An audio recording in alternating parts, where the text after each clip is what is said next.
ورحمة الله وبركاته. اللهم صل وسلم وبارك على سيدنا وحبيبنا محمد عليه أفضل الصلاة والسلام. كيفكم يا حبايب؟ وحشتوني. كيفكم؟ كيف صحتكم؟ إن شاء الله بخير وبصحة وعافية يا رب، دايما تدوم عليكم الصحة والعافية. والله أنا قلت لكم وعدتكم، والوعد الحر دين. قلت كل فيديو هنزل قبل ما ابتدي في أي شيء هتشكر كل إنسان، كل أخت، كل أخ دخل ودعمني، جزاه الله خير. يا رب اجعل في ميزان حسنات كل من يدخل ويدعمني وينشر لي مقطعي، الله يجزاه في الدنيا والآخرة يا رب، خير الدنيا والآخرة، ويبشر بليلة القدر. قولوا آمين يا حبايبي. بالله عليكم ما تنسوني باللايكات وبالاشتراكات وبالتعليق الحلو اللي بيدخل على قلب الفرحة والسعادة. الله لا يحرمكم منها يا رب، دايما دوم يا رب. يلا يا حبايبي، اليوم بسم الله نبتدي طبختنا. احنا اليوم قلنا عشان بإذن الله سمك، عشان عارفين يا حبايب كل سنة وانتم طيبين. خلاص الواحد شوية مل من اللحم والدجاج وكذا، كل يوم هذا الروتين، السحور. قلنا نكسر الروتين إن شاء الله، هي كلها نعمة وفضل من عند الله، بس قلنا نغير شوية. فراح ولدنا الله يجزاه خير أبو محمد، الله يطول عمره ويرزقه برزقه عياله، جاب لي افتكرنا، راح قال لي يلا يا أمي جبت لك سمك، هذا التربان. هذا يا جماعة سمك التربان هذا مرة يعني مرة لذيذ، مرة يعني قريب من الهامور وأطعم كمان من الهامور. فإلا هيجربه أقسم بالله ما راح يندم، ما راح يجيب اللي منه تاني مرة. هو شوية سعره يعني شوية حار على ما يقولوا، بس والله لذيذ ما يستاهل حبايبنا ولا الغاليين اللي بيشوفونا. وعليكم بألف عافية اللي يشوف، عليه بألف عافية اللي ياكل. والله إني نفسي حبايب كلكم تكونوا معايا وأسوي لكم أحلى صينية سمك. وقلنا اليوم عشان بإذن الله سمك هنسويه بدري عشان لا يعطشنا فيه. عبارة عن هذا سمك ترباني، واحدة كبيرة، انتوا على حسب الكمية اللي عندكم تجيبوا سمكة. طيب هذا عندي كاسة زيت زيتون، نصها زيت زيتون ونصها زيت نباتي، ربع فنجان خل أبيض، عندي فلفل رومي 3 حبات، كزبرة قليل من الكزبرة الخضراء، قليل من الكزبرة البقدونس، وحبة ليمون شرايح اللي هو الكبير، 5 حبات طماطم كبيرة، حبة واحدة بصلة، ثوم، 3 حبات فلفل حار شرحته لأنه هو مرة الفلفل عندي حار. طيب التوابل يا حبايب عبارة عن مكيالة كزبرة، مكيالة اللي هي حقة الورتخمية دايما، مكيالة كزبرة، مكيالة كمون، مكيالة منها نفسها ملح، مكيالة فلفل أسود، مكيالة اللهم صل وسلم على سيدنا محمد كاري، مكيالة بربكية، مكيالة ماجي اللي هو البودرة، مكيالة أقل من المكيالة يعني ما هي مليانة، مكيالة إلا ربع جنزبيل ناشف، ملح الكرفس، إبزار السمك، توابل السمك. خلاص يا حبايب هذه كلها توابلهم، إضافة إلى حمر. واللي ما يعرف الحمر، إحنا هنا دول الخليج نقول عليه حمر، واللي ما يعرفه اللي هو التمر هندي. جبت قطعة صغيرة عبارة عن قد كف كده صوابعي، نقعتها في موية حارة. شايفين يا حبايب مرة تخليه لذيذ، وجربوا طريقة أقسم بالله ما راح تندم. هي شوف أنا نقعتها في موية حارة، الحين أصفيها. شايفين أصفيها من البذور اللي فيها وآخذ بس الموية. هي صينية سمك بالحمر وبالليمون وبالخضروات. شايفين صلاة التراويح شغالة يا حبايب، أنا بسويه من بدري لأني السمك يعطش. إحنا هنا في دول الخليج ما نسويه فطور، نسويه عشاء، عشان كده بنبدر فيه يعني بالكثير الساعة 12 واحدة نكون بإذن الله متعشين منه بمشيئة الله بدري. خلاص يا حبايب شوفوا صفيته. يلا طيب دحين ايش اسوي دحين؟ اوريكم كيف اسويه على النار. طيب يا حبايب، وعندي الطبخة الثانية اللي هسويها جنبه، طبعا هسوي جنبه اكيد رز ابيض، والطبخة الثانية اللي هسويها الروبيان الناشف. باين يا حبيبتي؟ شوفي الروبيان الناشف عبارة عن اللي هو الجمبري، اللي ما يعرف الروبيان اللي هو الجمبري الناشف المجفف. جبت مقدار كاسة صغيرة نقعتها في موية حارة. طيب هذا هو شايفينه باين.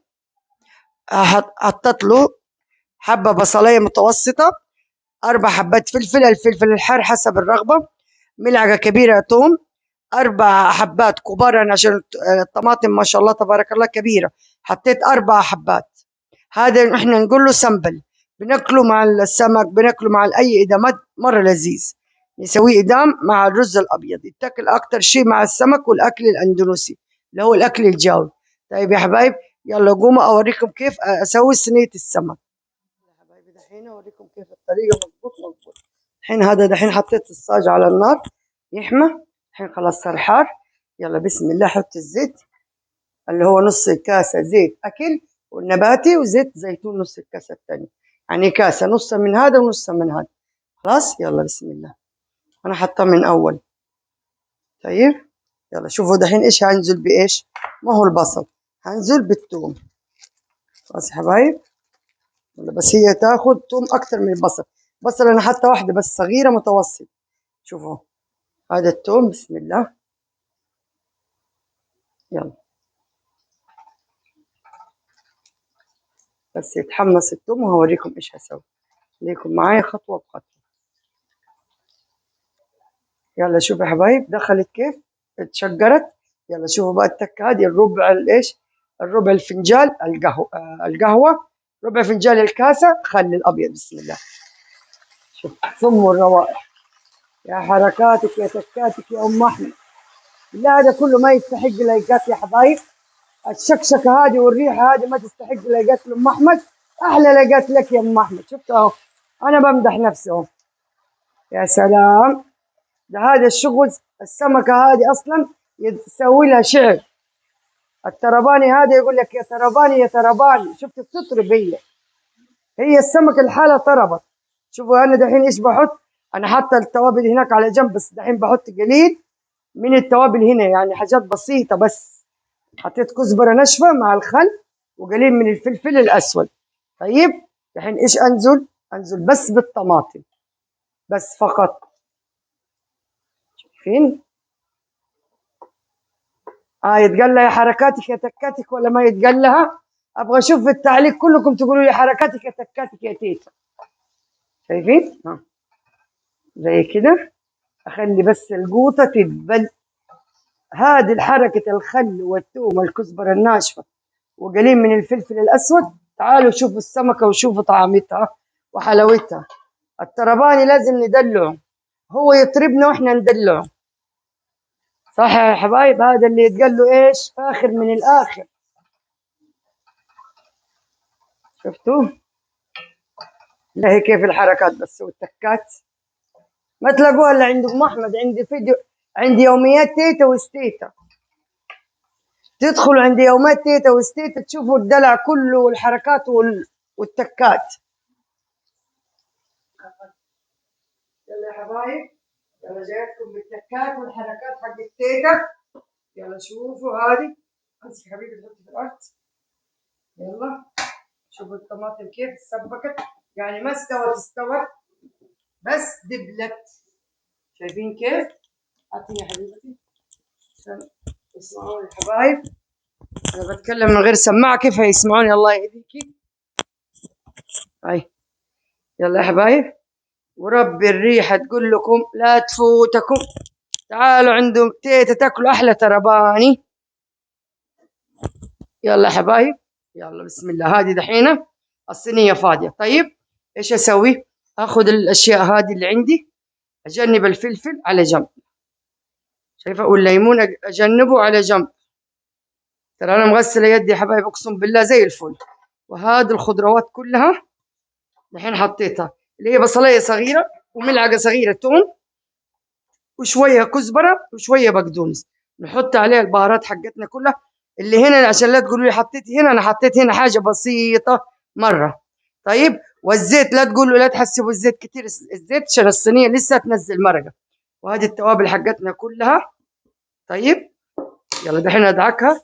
ترى أنا والله ما حبيت الجو انتي، فعشان كده أحب شغلي بيدي، أحس بطعمه وأحس بيه. هو أحلى حاجة في الأكل إنك تسويه بحب. يعني لما تحبي كده إنك تسوي الأكل لبزورتك ولعيالك ولأحفادك بحب، والله يطلع طعم. شايفين دحين أنا كيف خلطته؟ خلطت التوابل كلها. طيب دحين عندي أنا مرق الدجاج اللي هي إسناد باينة عندكم، هذه بالبهارات السبعة. شايفين يا حبايب؟ هذه مرة برضو لذيذة للكاري للسمك للحاجات دي. بهار مرق الدجاج بالبهارات السبع، شوفوها يخلي السمك مرة لذيذ. شوفوا هذه واحدة، كله قدامكم، أفتح الكراتين كل شيء أنا معاكم شايفينها. وهذه الثانية، يلا أدورها زي كده بيدي، فكفكها كلها من بعضها، شايفينها وأدعك كله مع بعض. شمين الريحة، بس انتوا قولوا لي كيف اللي شمم الريحة يقول لي. هذا الشغل الفاخر من الآخر. يلا يا حبايب، دحين أقسم نصها هنا، شايفين كيف؟ والنص هذا أفرده في الصينية. طيب يلا أمسك إيش الخلطة هذه اللي سويتها. فين يا حبيبة المساك؟ حار على يدي. شايفين؟ أحط منها نصها مع الزيت تحت في الأرضية.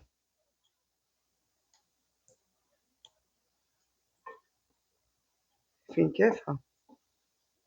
وأقلب هذا كله مع بعض مع الزيت حقه مع كل شيء. شايفين كيف؟ ديني يا بنتي المساك، حطي شوية زيت. ايوه بس خلاص خلاص، بس بيض الله وجهك. ايوه كده. شايفين يا حبايب؟ احلى ترباني من يدي تيتا، قسما بالله احلى ترباني، لا يفوتكم ترباني تيتا. شوفوا دحين السمكة، بسم الله ما شاء الله، لا تبارك الرحمن، لا قوة إلا بالله. شوفوا إيش هسوي أنا. ارفعي لي يا بنتي، تعالي هنا. أدهن السمكة من جوا، أبهرها من هذا. حطي، هي حارة ولو ما حارة بيدي، خلاص كفاية. يلا امسكي. شوفي يا حبايبها، يا إله إلا الله، شايفينها؟ خلاص. الحين آسر الليمون الصغير هذا جوا، كله جوا السمك.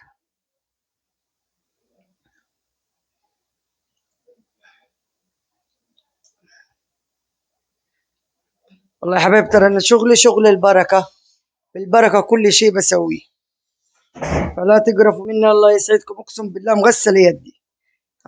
الحين عصرت الليمون، آخذ من هذه شوية وأدعكها هنا فيها كلها، أشبعها بالطعم.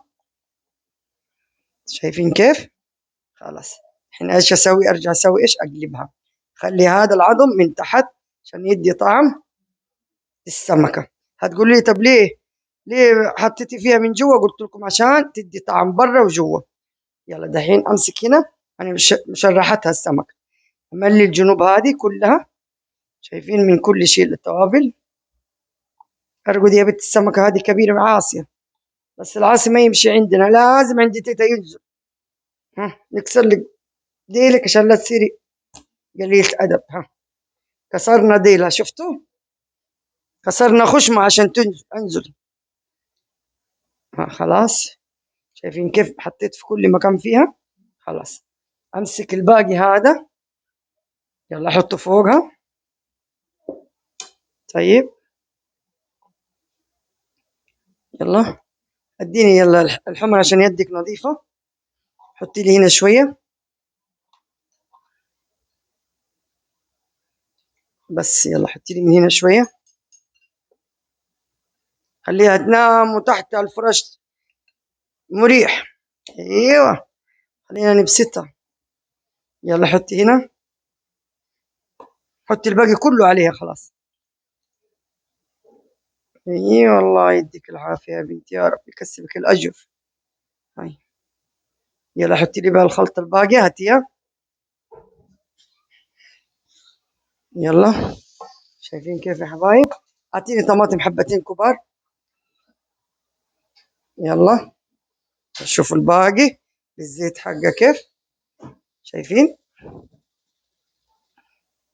يلا وزع الكمية الباقية كلها فوقها. بالله بس كيف الحركات التكات حقتي. يلا هاتي السكينة قطعي لي هي شرايح. يلا حطي دحين شرايح الليمون فوقها، تديها المزازة والطعم. بس والفلفل الحار، حط كده وحط كده، ليها تبقى مفلفلة تفتح النفس. شايفين؟ يلا يا حبيبي تجيب الليمون، واديني كاسة موية، اعطيني كاسة موية، اعطيني يا حبيبة كاسة موية. هاي يلا اعطيني الطماطم.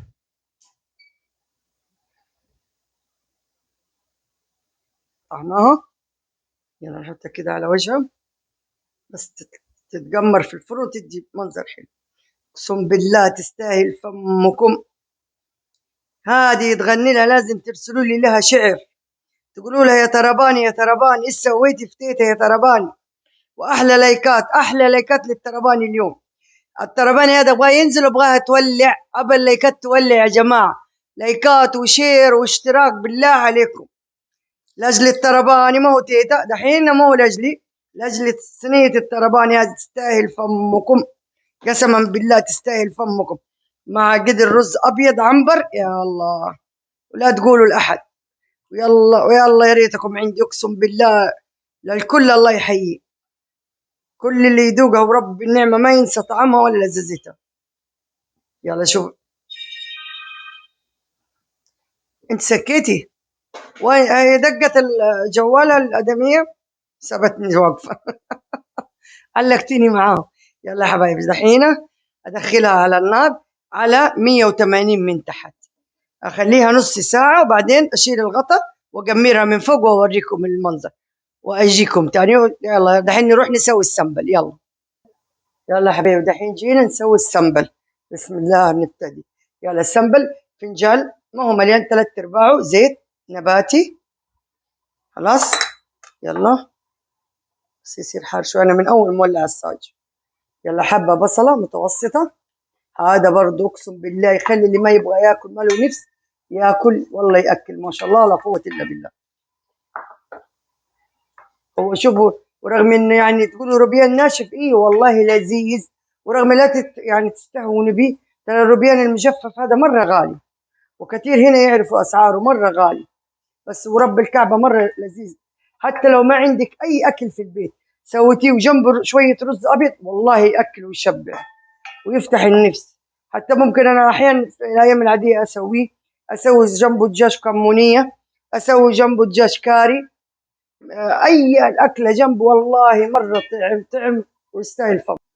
يلا شوفوا يا حبايب كيف اتحمرت البصله. يلا انزل عليها بالثوم. طيب ملعقه ثوم كبيره حقت اكل. خلاص معاها الفلفل الحار قبل ما احط الروبيان الناشف. شايفين؟ يلا شموا بس الريحه، شموا حركات تيتا وتكاتها، شموا بس انتوا. وهذه مكيالة صغيرة هرت اللي هو الكركم. خلاص يلا شموا، والله مرة تعجبكم. هذا يتقال لها يا حركاتك يا تكاتك يا تيتا. حطوا اللايك لتيتا حبايب تيتا، التعليقات بالله عليكم ابغاكم تولعوا لي المقطع اللي نزلوا تولعوه بالله عليكم، وتخلصوا لي 4000 ساعة. الله يسعدكم إن شاء الله، زي ما وصلتوني قريب 10 وصلوني بالله أخلص 4000 ساعة. يلا دحين أنزل بالطماطم.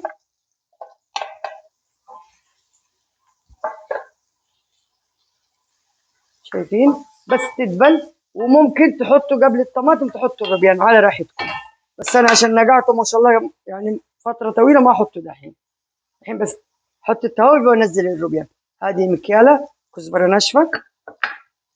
طيب هذه مكيالة أقل منها فلفل أسود لأن الكزبرة مكيالة كبيرة. هذه فلفل أسود كمان ما كملت المكيالة. خلاص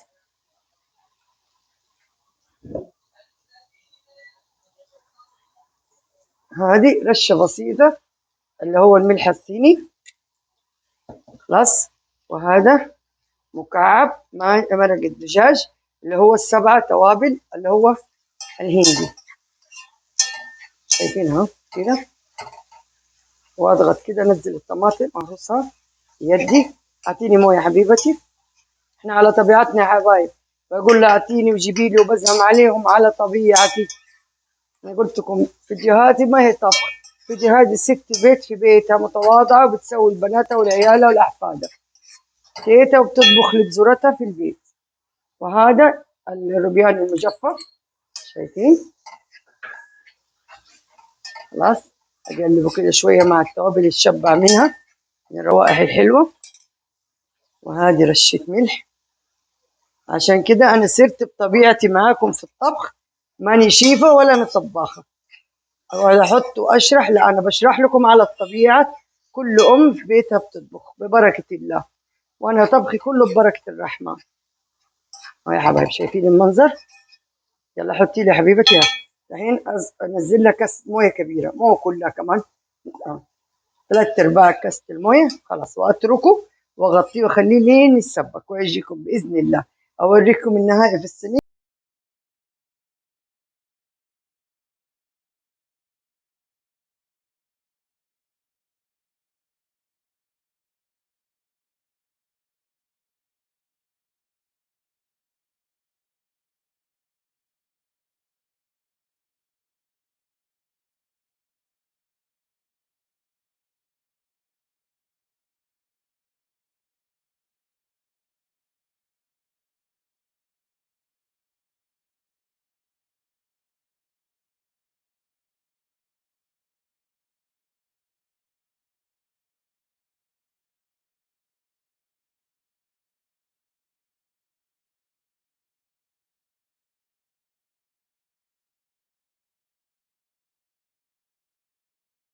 الثاني ال 4000 ساعة، جزاكم الله